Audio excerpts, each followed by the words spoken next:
Hello वीवियर्स। आज जो हमारा टॉपिक है, आज हम इस टॉपिक को पढ़ने वाले हैं। दिस इज़ कॉल्ड टॉर्क और मूवमेंट ऑफ फोर्स।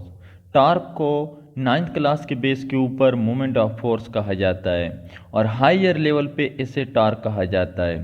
तो इस टॉपिक में हम डिफरेंट डिफिनीशन के बेस के ऊपर टॉर्क को डिफाइन करेंगे और इसके अलावा हम इसका एक्सप्लेनेशन भी करेंगे। अब जिस तरह यहाँ पे मैंने डिफरेंट वेज से टॉर्क को डिफाइन किया हुआ है, अब इस हर डिफिनीशन के बेस के ऊपर हम इस टॉर्क को एक्सप्लेन करेंगे कि टॉर्क बेसिकली होता क्या है। तो आइए शुरू करते हैं फ्रॉम डिफिनीशन नंबर फर्स्ट। तो डिफिनीशन नंबर फर्स्ट हमारे पास क्या कहता है? ये कहता है an agent which produce angular acceleration and a body are called torque. तो टॉर्क हमारे पास वो एजेंट है जो किसी भी बॉडी में एंगुलर एक्सेलरेशन प्रोड्यूस करता है। अब यहाँ पे ये टॉर्क जो है, यहाँ पे इस डिफिनीशन में द वर्ड एजेंट आया हुआ है। अब यही वर्ड एजेंट यूज होता है मैकेनिक्स में फोर्स के लिए। तो अब इसका क्या मतलब है? अब इसका मतलब है कि जो टॉर्क है वो torque is the analog of force. Analog of force का मतलब है कि जो रोल फोर्स प्ले करता है मैकेनिक्स में, वही रोल टॉर्क प्ले करता है एंड रोटेशनल डायनामिक में। क्यों? क्योंकि torque is a rotational dynamic quantity. ये हमारे पास रोटेशनल डायनामिक क्वांटिटी है। सो टॉर्क वो एजेंट है जो किसी भी ऑब्जेक्ट में एंगुलर एक्सेलरेशन प्रोड्यूस करता है, उस एजेंट को हम टॉर्क कहते हैं। Definition number second, the turning effect produce in a body by force are called torque. तो किसी भी ऑब्जेक्ट में जो टर्निंग इफेक्ट प्रोड्यूस होता है फोर्स की मदद से, तो इसी टर्निंग इफेक्ट को हम टॉर्क कहते हैं। अब लेट सपोज ये हमारे पास एक वेक्टर है जो एक्स और वाई प्लेन में लाई है and this is the axis of rotation of that vector. तो अब अगर हम इसी वेक्टर के ऊपर फोर्स अप्लाई कर लें एंड क्लॉकवाइज डायरेक्शन में, तो इसी फोर्स की वजह से ये वेक्टर इस ऑरिजिन के ऊपर रोटेट होगा और इस वेक्टर में टर्निंग इफेक्ट प्रोड्यूस होगा। तो इसी टर्निंग इफेक्ट को हम क्या कहते हैं? टॉर्क कहते हैं। Definition number third, the product of movement of inertia and angular acceleration are called torque. Mean movement of inertia और एंगुलर एक्सेलरेशन के दरमियान जो प्रोडक्ट है, इस प्रोडक्ट को हम टॉर्क कहते हैं। Movement of inertia mathematically tau is equal to I alpha. Mathematically tau is equal to I alpha. तो यहाँ पे I is called movement of inertia. I को हम मूवमेंट ऑफ इनर्शिया कहते हैं and this movement of inertia is equal to M R square. ये M R square की equal है and this is movement of inertia. इसे हम movement of inertia कहते हैं। अब मूवमेंट ऑफ इनर्शिया क्या है? Movement of inertia is the analog of inertia. ये इनर्शिया का एनालॉग है। इसका क्या मतलब है? आपने 9th क्लासेस में पढ़ा होगा इनर्शिया के बारे में। तो अब इनर्शिया क्या है? मैकेनिक्स में इनर्शिया का ये रोल है कि वो किसी भी ऑब्जेक्ट में, ऑब्जेक्ट के स्टेट में, ये उसके स्टेट ऑफ मोशन में हो या स्टेट ऑफ रेस्ट में, जो चेंज आता है, इनर्शिया उस चेंज को अपोज करता है। इनर्शिया उस चेंज को अपोज करता है। यही काम movement of inertia rotational dynamic में प्ले करता है। Mean movement of inertia rotational dynamic में ऑब्जेक्ट के एंगुलर वेलोसिटी में जो चेंज आता है, उस चेंज को अपोज करता है। और alpha is called angular acceleration. Alpha को हम एंगुलर एक्सेलरेशन कहते हैं and this is vector quantity. ये हमारे पास वेक्टर क्वांटिटी है। जब भी कोई बॉडी सर्कुलर या रोटेशनल मोशन करती है, तो उसके साथ रोटेशनल डायनामिक एक quantity which is called angular acceleration related होती है। तो इन दोनों के दरमियान जो प्रोडक्ट है, इसी प्रोडक्ट को क्या कहा जाता है? This product is called torque. इस प्रोडक्ट को टॉर्क कहा जाता है। अब किस तरह? अब लेट्स सपोज एक सीलिंग फैन है और वो रोटेशन कर रहा है अपने ऑन एक्सिस के ऊपर। अब इसी फैन में, सीलिंग फैन में टॉर्क को मालूम करने के लिए हम इसी इक्वेशन को यूज करेंगे, where I is the moment of inertia of the torque and alpha is the angular acceleration of the fan. ये एंगुलर एक्सेलरेशन है किसी भी फैन का। तो अब लेट्स सपोज हमारे पास एक सीलिंग फैन है और वो रोटेशन कर रहा है with constant angular velocity. Constant angular velocity के साथ ये रोटेशन कर रहा है। तो अब इसमें मैग्नीट्यूड ऑफ टॉर्क जो होगा वो क्या होगा? अब जिस तरह हमने कह दिया कि alpha is angular acceleration, so this is del W divided by del T की इक्वल है, mean rate of change of angular velocity की इक्वल है। अब लेट्स सपोज उस फैन की एंगुलर वेलोसिटी कांस्टेंट है। क्या है? कांस्टेंट है हमारे पास। सो मीन वो फैन रोटेशन कर रहा है विथ कांस्टेंट एंगुलर वेलोसिटी के साथ। So alpha will be equal to आपके पास rate of change of a constant quantity is equal to 0, mean alpha is equal to 0। तो tau will be equal to आपके पास I into 0। So this will be tau is equal to 0। तो टा किस चीज की equal होगा? 0 होगा। तो इस केस में जब भी कोई बॉडी कांस्टेंट एंगुलर वेलोसिटी के साथ रोटेशन करता हो उसमें टार्क प्रोड्यूस नहीं होता, मीन उसका टार्क 0 की इक्वल होता है। ये तो आपके पास था डेफिनेशन। अब जाते हैं डेफिनेशन नंबर 4 की जानिब, विच इज आपके पास the rate of change of angular momentum. Angular momentum is another आपके पास rotational quantity and is equal to R cross P की इक्वल है, या हम लिख सकते हैं that L is equal to M V R. और एंगुलर मोमेंटम जो है ये एक वेक्टर क्वांटिटी है।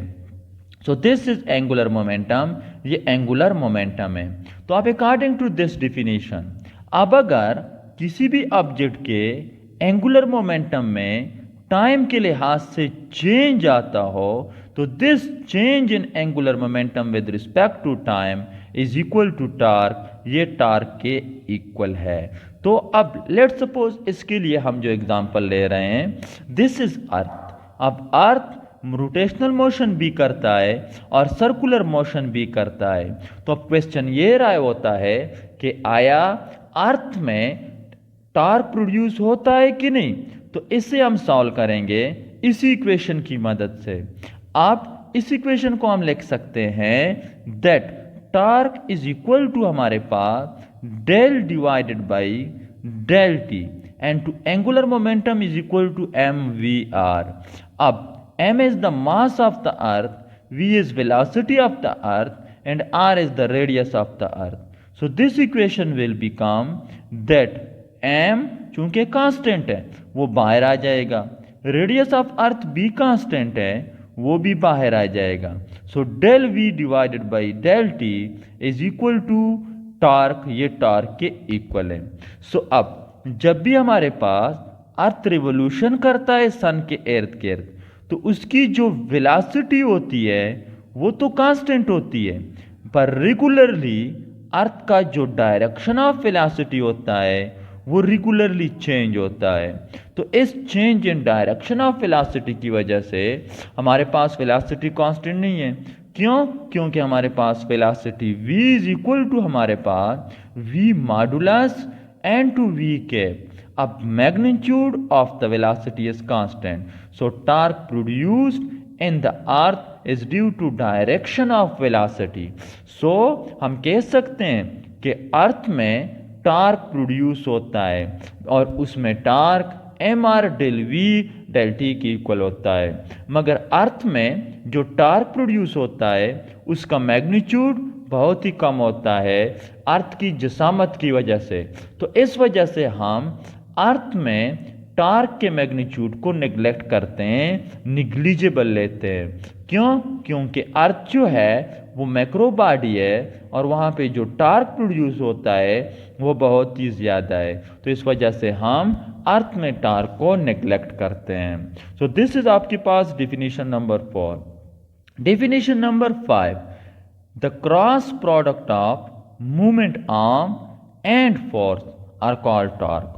तो मूवमेंट आर्म और फोर्स के दरमियान जो क्रॉस प्रोडक्ट है, इसी क्रॉस प्रोडक्ट को हम टॉर्क कहते हैं.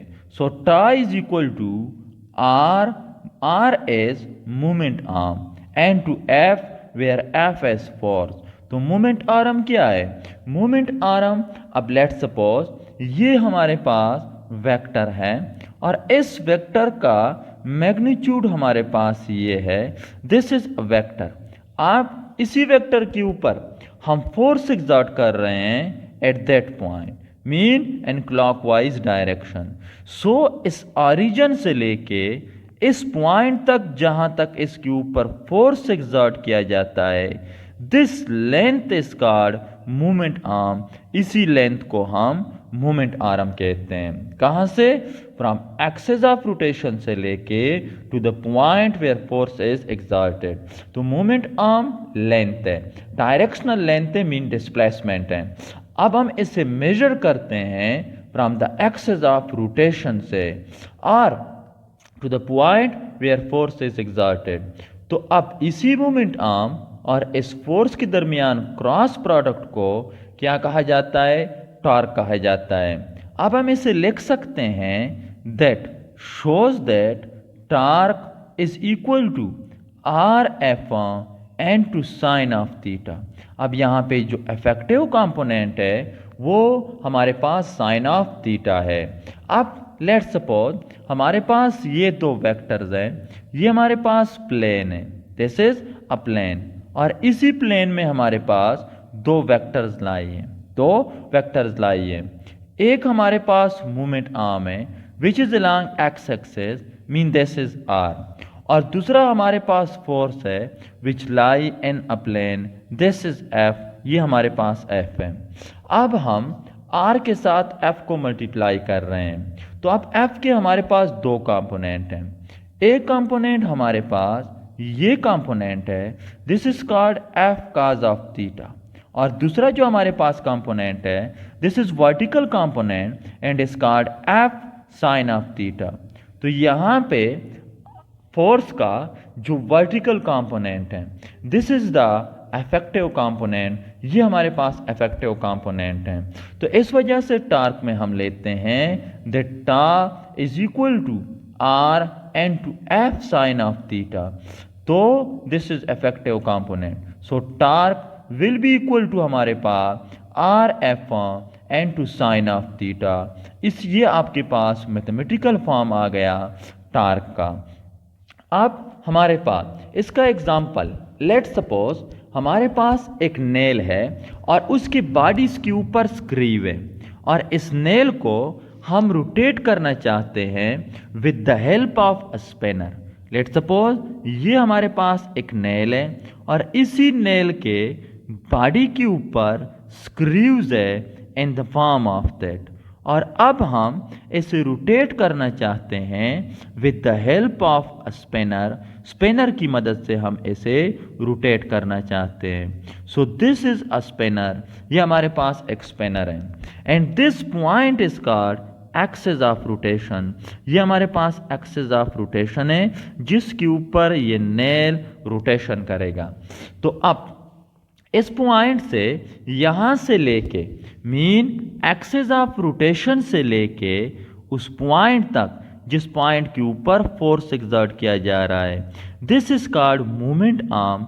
इसी को हम मूवमेंट आर्म कहते हैं. अब लेट सपोज इसके ऊपर हम फोर्स एक्सर्ट कर रहे हैं in a plane, this is the direction of force, ये फोर्स का डायरेक्शन है. तो अब इसके हमारे पास दो कंपोनेंट हैं.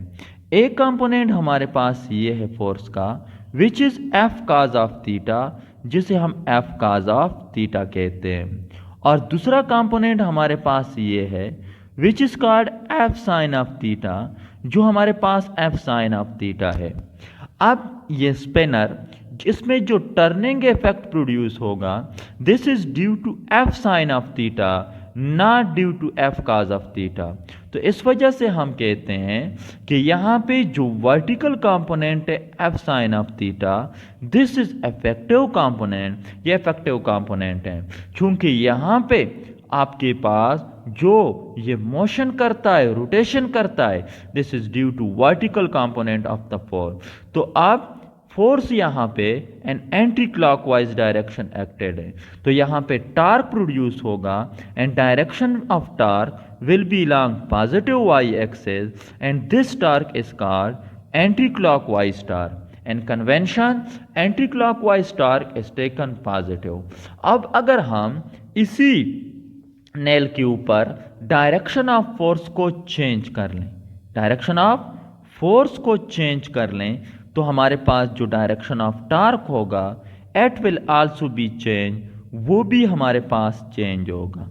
अब ये नेल है और इसी नेल के ऊपर हम अप्लाई कर रहे हैं force now in the opposite direction. So this is axis of rotation, ये हमारे पास एक्सिस ऑफ रोटेशन है। सो मूवमेंट आर्म, इस पॉइंट के ऊपर फोर्स एक्सर्ट किया जा रहा है, सो एक्सिस ऑफ रोटेशन से लेके this distance is called movement arm. अब यहाँ पे इसके ऊपर लेट सपोज जो फोर्स एक्सर्टेड है, this is the direction of force, ये फोर्स का डायरेक्शन है। तो अब यहाँ पे फोर्स के दो कंपोनेंट हैं, एक कंपोनेंट ये है which is called F cos of theta, F cos of theta, और दूसरा कंपोनेंट ये है which is called F sine of theta. तो आप यहाँ पे जो टर्निंग इफेक्ट प्रोड्यूस होगा, this is due to the vertical component of force. तो इस वजह से फोर्स यहाँ पे F sine of theta is effective component. So यहाँ पे अब ये टर्निंग करेगा।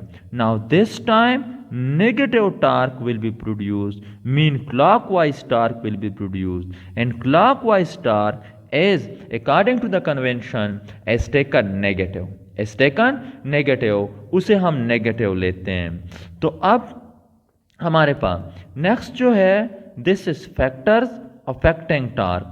वो कौन से फैक्टर्स है जिसकी वजह से टार्क का जो मैग्नीट्यूड है वो इंक्रीज होता है और डिक्रीज होता है। सो फैक्टर्स अफेक्टिंग टॉर्क, जिसकी वजह से टार्क का मैग्नीट्यूड इंक्रीज होता है और डिक्रीज होता है। सो अब हमारे पास सबसे पहले जो फैक्टर है this is called force. Force हमारे पास वो फैक्टर्स है जिसकी वजह से टार्क का मैग्नीट्यूड इंक्रीज होता है और डिक्रीज होता है।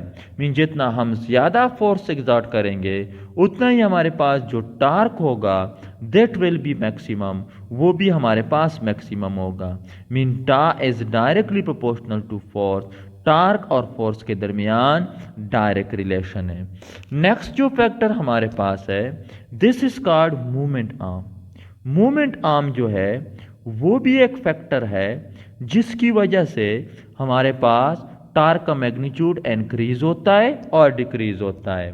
लेट्स सपोज हमारे पास एक डोर है और एक हमारे पास खिड़की है, तो डोर का मूवमेंट आर्म ज़्यादा होता है और खिड़की का मूवमेंट आर्म कम होता है। सो अब डोर में टार्क ज़्यादा प्रोड्यूस होगा और हमारे पास खिड़की में जो टार्क होगा वो कम प्रोड्यूस होगा। अब ये हमारे पास दो वेक्टर्स हैं।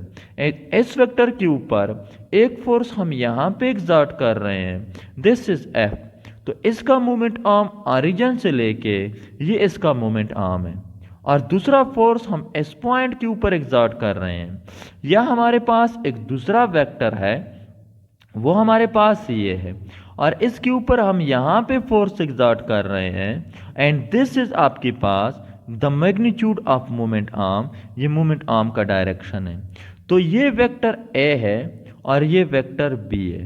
तो वेक्टर ए का मूवमेंट आर्म कम है तो इसमें जो टार्क प्रोड्यूस होगा वो भी कम होगा, और वेक्टर बी का जो मूवमेंट आर्म है वो ज़्यादा है तो इसमें जो टार्क प्रोड्यूस होगा वो भी मैक्सिमम होगा। मीन हम लिख सकते हैं दैट टा ए इज टार्क एन आपके पास vector A is less than torque B, torque and vector B. So इनके दरमियान जो रिलेशन है this is direct relation between moment arm and torque, इनके दरमियान डायरेक्ट रिलेशन है। इसका मतलब है जितना मोमेंट आर्म इंक्रीज होगा टार्क भी उतना इंक्रीज होगा। नंबर थर्ड वन जो हमारे पास है, this is called third one orientation. Orientation जो है ये एंगल को कहा जाता है, मीन आपके पास थीटा को कहा जाता है।